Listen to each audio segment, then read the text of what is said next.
Hello and welcome back to my channel. My name is Bridget, a UK registered nurse. If you are new to my channel, please remember to subscribe before you go. However, if you've been watching my videos and haven't subscribed, you may consider subscribing. It will help you to keep up to date with the videos I share on the channel. And then to my loving returning subscribers, thank you so much for your loyalty. In this video, I'll be talking about an opportunity you may be missing as a Ghanaian registered nurse or midwife currently living and practicing in Ghana.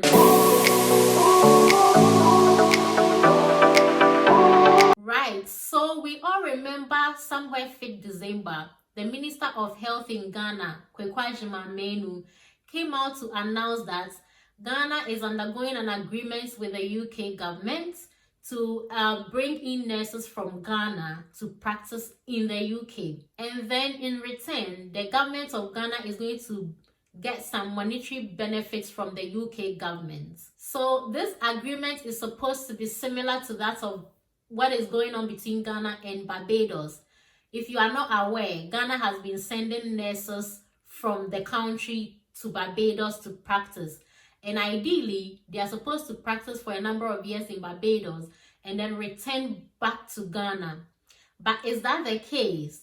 So for those being brought to the UK, you are supposed to come to the UK for a period of 3 years and then practice for 3 years, go back to Ghana to practice. And the next question is, will that be the case? And you may be wondering if this agreement has been successful or this agreement was reached between the UK government and the Ghana government. So I've got information for you. People are being interviewed for this program. A number of nurses have been called for interviews towards this program, okay? However, there are several questions and concerns arising from these people who have been called or from this program that is ongoing. The first thing to consider is, how were these people selected? So as it stands now, nobody knows how these people were selected, whether they were chosen by the institution or the facilities they work in, or the government just randomly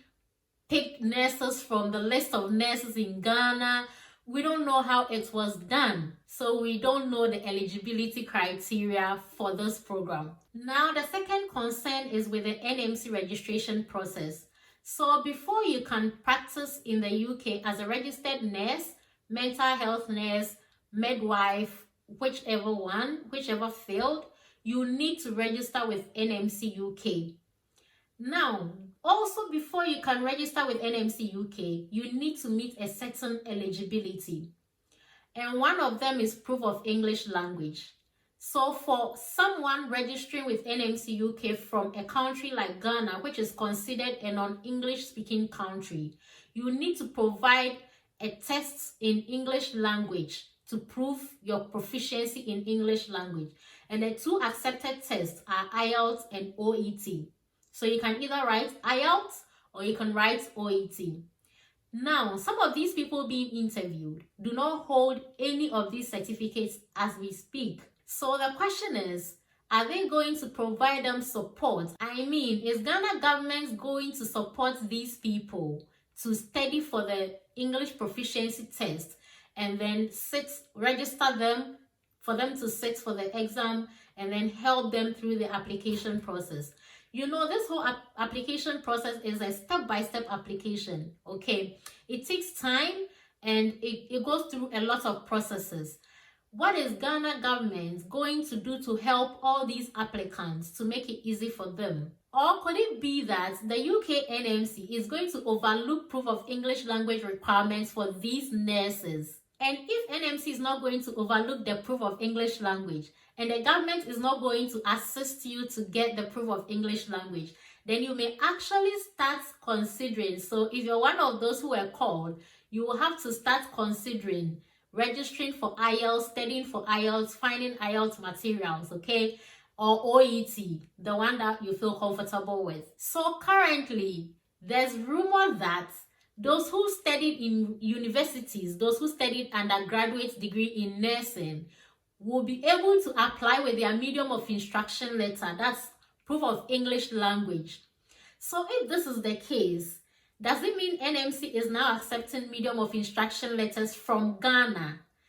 Then those who want to register on their own should also be able to apply, or should also be able to register with the NMC UK with their medium of instruction letters, right? So this could actually mean that only diploma nurses or only nurses without undergraduate degree may be required to provide the English language test. Could it also be someone using the name of the government to do what they want to do? And then finally, about the test of competence exam, that is the license exam before you can get your PIN to practice in the UK. Are these nurses going to be exempt, or they are actually going to be required to sit this exam? And is anyone going to assist them? How is the process going to be like for these nurses?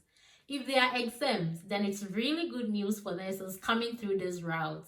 So on this note, if you're a nurse who have been called for interview for this program, lucky you and all the best.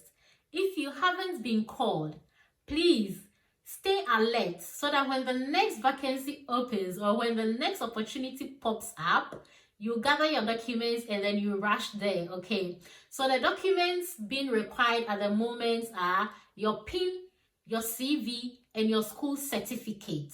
You get these documents, make sure you have a good CV standing somewhere so that when the program is launched again or when the opportunity pops up again and you hear of it, you rush and get registered or you rush and get into it, okay? So guys, that's all the gist I've got for you today. Thank you so much for watching this video and I'll see you again.